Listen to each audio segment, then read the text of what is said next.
Hello বন্ধুরা, আমি পিয়ালি। তোমরা দেখছো আমার চ্যানেলে স্মাইল পিয়ালি। অনেক দিন বাদে আমি ভিডিও দিচ্ছি।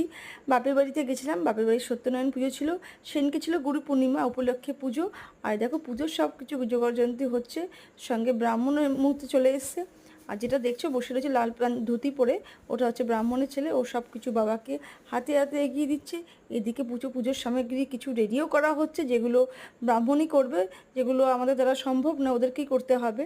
আর এদিকে দেখো সব কিছু অনেক দিন ধরে ভাবা হচ্ছিল পুজো দেওয়া হবে, তা সেদিনকে দিনটা ভালো ছিল বলে ওই দিনকে ঠিক করা হলো যে ওই দিনকেই পুজো দেওয়া হবে। আর কার কার বাড়িতে সত্যনারায়ণ পুজো হয়েছে ওই দিনকে অবশ্যই বলো আমাকে, তাহলে দেখো পুজোর সব কিছু হচ্ছে। আর রাতে ছিল কীর্তন, সেটাও তোমাদেরকে দেখানো হবে। দেখো তাহলে বাড়িতে পুজো হলে কার না ভালো লাগে বলো? এই পুজো হচ্ছে, এই যে এই সময়টা কি ভালো লাগে। আর সত্যি কথা বলতে পুজো যে সিন্নি প্রসাদটা হয় সেটা আমার খুব পছন্দ। আর এই যে রাতের বেলা কীর্তন হচ্ছে, কীর্তনটা খুব সুন্দর হয়েছে আর খুব আনন্দও করেছে। কার ভিডিওটা ভালো